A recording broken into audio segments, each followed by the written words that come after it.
Hi, I'm Jamaica Maitland, and welcome to On the Campaign Trail, TVJ's look at all the happenings in the race to Gordon House. In today's show, we speak with pollster Don Anderson. We also examine the role of the political ombudsman, and our constituency profiles continue. So please stay with us. On the Campaign Trail, we'll be right back.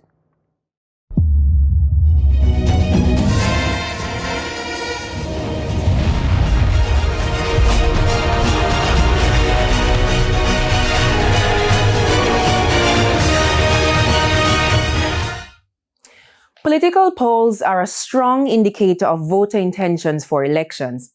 It gauges the public's views on national issues.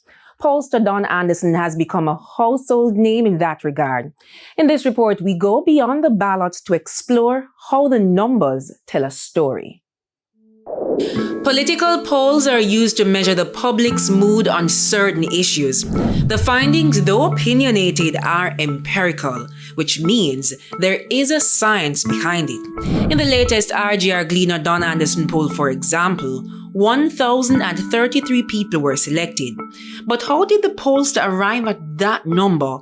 And is it an accurate representation of the rest of the country? Imagine you have a bowl of soup. If I take up a spoonful of that soup, just like that, it will not give me a good representation of how the soup tastes. But when I stir that soup nicely and I take up a spoonful of that soup, I can guarantee you that in that spoonful of soup are the ingredients represented in the proportions in which they are represented in the bowl of soup. That one spoonful, can suffice. But we go to the whole question of margin of error. So we have another spoonful stirred, and what it does to enhance our appreciation of how the rest of the soup tastes. But do you need to drink the whole soup to know what it tastes like? By no means, no. Don Anderson, who heads Market Research Services, has been conducting surveys for decades. His first political poll, however, was in 1988 when he was commissioned by former Prime Minister Edward Seaga. My secretary said, Mr. Anderson, I got a call from the Prime Minister, Mr. Seaga. He would like to meet you at 2 o'clock this afternoon at Jamaica House. No, I'm growing in. I'd never met a Prime Minister before, all right? So I'm getting a summons, really you can't tell the Prime Minister you can't make it, regardless of what you're doing. He took out his little black book, which he was noted for, and he looked at it and he said, "It will please you to know that the data you have is within 1% of what Professor Carlstone has. We would like you to do some political polls for us." Fast forward to 2025, and Mr. Anderson revealed that although political polls make up less than 10% of his actual business, they receive the most attention, partly because of the national impact. Polls help to gauge public opinions, shape campaign strategies, and can ultimately predict elections. And as Jamaicans prepare to go to the actual polls, Mr. Anderson says he's aware of the mounting criticisms of political polls. He, however, remains resolute in the validity of his studies.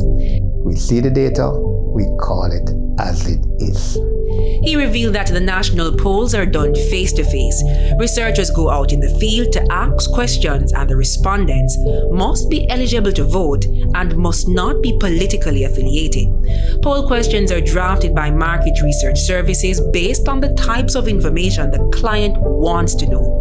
Mr. Anderson says the respondents are not prompted, nor are their responses changed in any way to suit any study. Their identities also remain anonymous. All right. I've never worked for a political party anywhere along the line, right, that has wanted me to change the data to suit them. They know I wouldn't. That's the bottom line. And they don't ask because they know I would never do that. All right, bottom line. I don't need to say any more about that. All right, I've never come under pressure from anybody to say, boy, this don't look so good, never. At the time of our interview in early July, Mr. Anderson revealed that there were no national polls being conducted by his organization. However, it is not unusual to conduct polls even a week before a general election. Poll results released just a day before the 2007 general election predicted that the Jamaica Labour Party would have won. And But that crossing of that line the day before the election was what encouraged me, directed me to call the election for the Jamaica Labour Party, because the lines crossed on a Saturday. The last RGR Gleaner Don Anderson poll on party standing showed that 32.6% of respondents said they would vote for the People's National Party, while 29.6% said they would vote for the Jamaica Labour Party. The favorability ratings, however, show that JLP leader Prime Minister Dr. Andrew Holness had a 7.5% lead over PNP President Mark Golding. The poll has a margin of error of plus or minus 3%. What the eventual numbers are saying is that the number of undecideds is growing. Now, how can that be? And the campaign is intensifying. And so, we asked Mr. Anderson whether he'd call the election this time around. But he says it's too close to call now. To answer your question, we have to do another poll in July. Because take the 2007 history, if we do another one in July, now we expect campaigning to be in earnest. All right? Will you see a further reduction in voter intent? Will people be more uncertain, or will they begin to fall on one side or the other? I don't know, which is why doing another poll by the end of July is probably the best thing. It's time now for a break. We'll be right back with more on the campaign trail.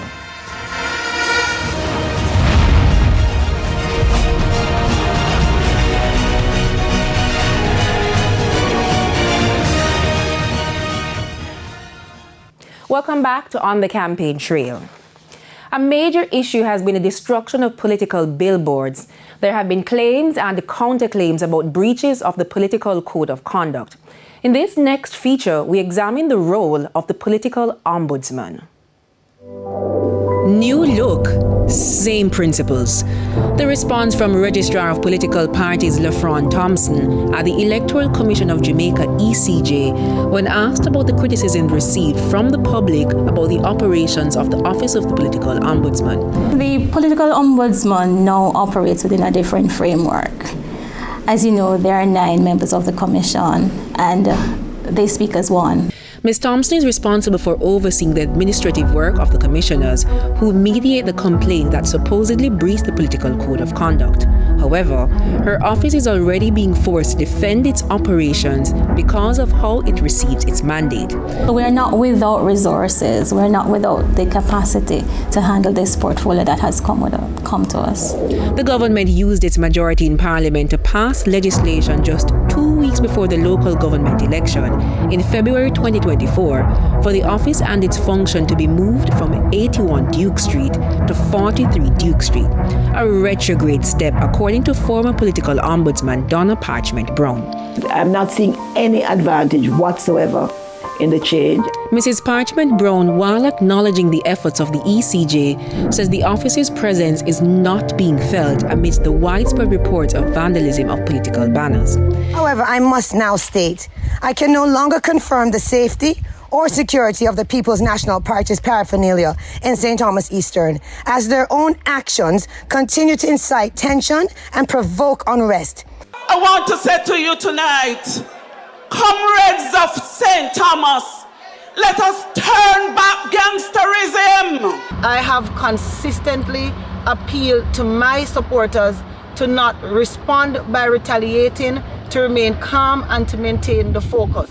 I'm calling on the persons who are purportedly be my supporters to desist from doing so. Notably, the private sector organization of Jamaica and several civil society groups, including the National Integrity Action, Citizens of Free and Fair Election Cafe, former ECJ Chairman Errol Miller, former EOJ Elections Director Orit Fisher, among others, have called for its reversal. They've all cited the potential to taint the institution by refereeing partisan politics, as well as concerns of conflict of interest that it could breed. Of the 9 commissioners, 4 of them are from the 2 major political parties. General Secretary of the PNP, Dr. Dayton Campbell, is one of them. My purpose is to represent my party. That's why I'm on the ECJ now, as a nominated member from the PNP to represent the interests of the PNP. Why would you think that you would get a fair ruling by carrying that matter to somebody who is there to represent the interests of their party? But according to Ms. Thompson, the very composition of the board makes the process work. Where there is a stalemate, the 5 other commissioners are engaged to mediate. We have what I'd call a really good balance that augurs well for having decisions that are not biased, but really weighted and balanced from the views from both sides, from all sides. The ECJ said it received 6 complaints during the local government election, all of which have been resolved. As of July 10, 2025, it received 8 complaints in relation to the upcoming general election. Citizens can drop off physical complaints or use the ECJ's website. Mostly, there is talk of the destruction and vandalism of posters and paraphernalia. Persons have mentioned language that is incensed or intimidatory or offensive. Those are the general kinds of reports. A recommendation from the Constitutional Reform Committee could see the office being reverted to its original structure. Mrs. Parchment Brown says if accepted, you want somebody agile, you want somebody who is flexible, and you want somebody who is courageous and inquisitive. A recurring concern is the issue of sanctions. The Code of Ethics is what's used to reel in political actors, but even the ECJ is having a challenge with that. Is the Ombudsman's office in essence the toothless tiger? The office relies much on moral suasion than really the ability to impose legal sanctions. Do you think the moral suasion is working? Moral suasion is important. It has an impact in convincing us of common ethics that we hold. And if the voice is heard, invariably it will influence behavior. Well, the courts can sanction, and I love and respect the courts. However, if you're gonna get a ruling out of the courts, you have to be willing to wait weeks, months, or years. If you're in the middle of an election campaign and there is an imminent danger, there's a presenting problem, you want something determined within a day or 2. Mrs. Parchment Brown admits that the Political Ombudsman Interim Act should be strengthened. This, she says, could help improve voter awareness while ensuring that political actors adhere to the code of conduct. Utterances on the public platform, if they breach the code, there's an automatic $50,000 fine. All right, so then people know, and you're accountable for it, and it can be put in a fund to be used for some purpose, political education. In the meantime, Ms. Thompson at the ECJ says the office will continue to investigate all reports and rule objectively on the matters. We take our final break now, but there's more when we return.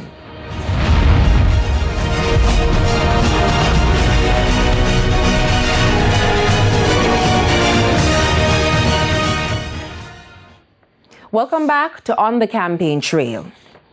We turn our spotlight now to 2 constituencies considered battleground seats in the upcoming election. Up first, it's Central Kingston. Here's Andrea Chisholm.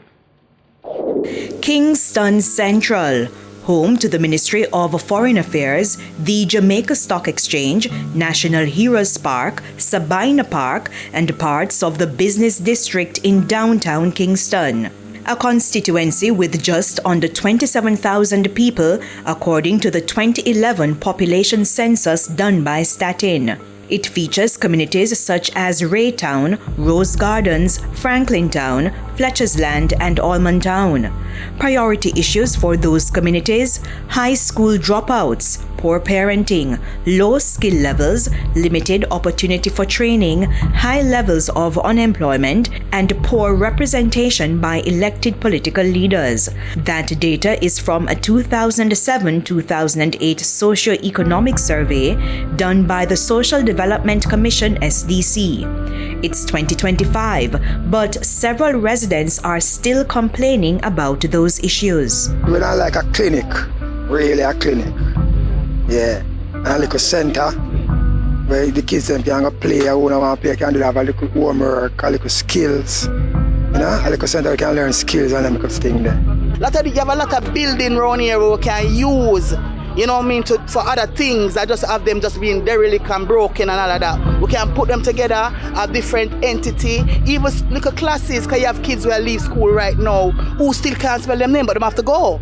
We need some people to have things where we can build and send out to other countries where we can get more manufacture in our place. But we don't have no factory. And so Kingston Central's to-do list will be lengthy for the upcoming Member of Parliament. The incumbent, the JLP's Donovan Williams, will face the PNP's Steve McGregor. The constituency is considered a PNP stronghold, as the party has won the seat in every general election except 1944, 1983 and 2020. In the 2020 general election, Mr. Williams beat the PNP's Imani Duncan Price by 303 votes. Before that, the PNP's Ronald Thwaites had the seat for 3 consecutive terms. As at February 2024, during the local government elections, there were 22,595 eligible voters. Nobody can get out McGregor from around here. Alright, so tell me what you like about Steve now. He thinking about fix defense them. He have all kind of plan. Others defended the work of Mr. Williams. He has come here and done a lot for a lot of people. The only thing he hasn't get to do yet is the clinic, which he hasn't found a space for in the community as yet. Okay, yes, so he has done a lot, like what? He fixed a lot of roads. A lot of people house burned down. He tried to help them. Still, some remain on the fence. From a young and I grow up, them really come about for 5 years, for 4 years. And after that, when I see them back, so I'm going to find that interesting. So to me, I don't even know if I can say still, but that's useless, the whole politics thing. That only benefit them and only them. The constituency of Central Kingston has 2 divisions, Allman Town and Ray Town. Residents I spoke with were not afraid to state which party they would vote for. Traditionally, the PNP gets the most votes in Allman Town and the JLP gets the most votes in Ray Town. But for this general election, the Lawrence Rowe factor will be on the minds of party workers. Lawrence Rowe, a former caretaker and campaign strategist for Central Kingston, switched from the PNP to the JLP, accusing the PNP of betrayal and hypocrisy for removing him as the party's candidate. For one JLP supporter, politics has shifted. We are not no Bustamante, nor Norman Manley politician again. We are politicians that who want performance and who want prosperity and a better life for we and our family. And so residents are focused on development. Here at the popular Raytown fishing village, dilapidated buildings need attention. Dirty drains serve as a buffet for chickens. Like these animals, fisherfolk are contemplating the next course of action. And the ranch, them not so right. Most of them are league people living there free, where it's not supposed to do. It's fisherman ranch and people just come take it over and are living there free. And we used to pay rent, and the rent used to maintain the beach, like clean up, fix the bathroom and tile it. Now everything going down.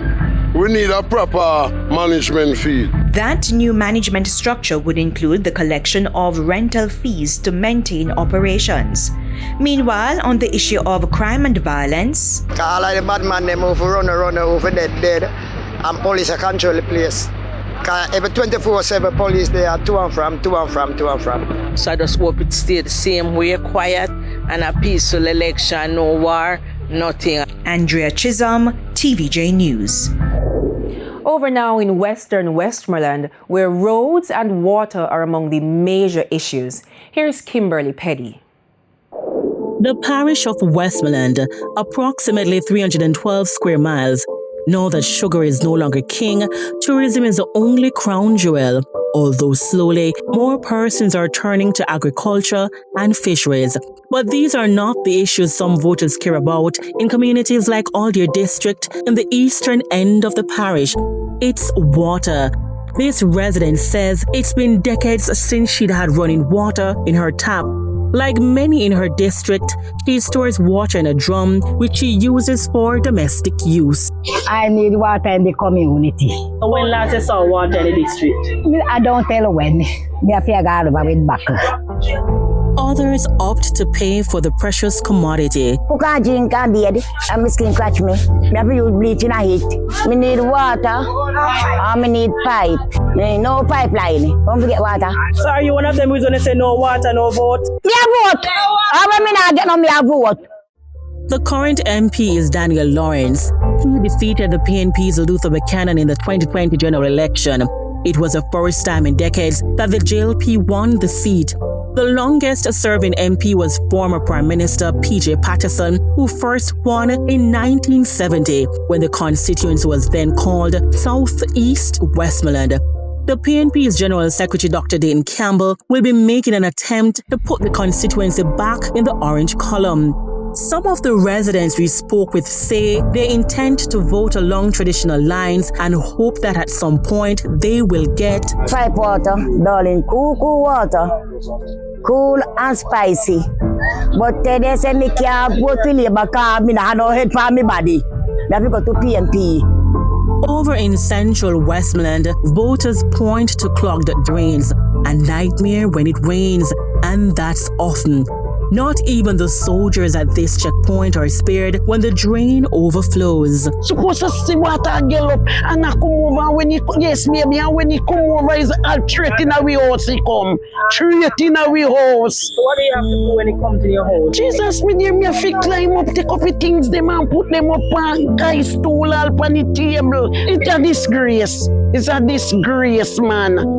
The PNP's Dwayne Vaz is hoping to unseat the current MP George Wright, who also pulled a surprise win in the 2020 general election. But for people like Miss Henry, she remains undecided given the lack of progress. Why me did say me not voting? No, God know me I tell you the truth because me fed up by the situation. Trust me. For me say they in a power and they don't do nothing for people. Them not clean the drain. Nothing not go on for we so. Look on the road is a disgrace and soldier there. They nobody no business with nothing here, man. They don't go when election time come, you see them run up and down in a wee yard. Come at your yard, come at your yard. And when they get your vote, nobody no see them again. In Western Westmoreland, it's a battle between candidates, the PNP's Ian Hales and the JLP's Garfield James.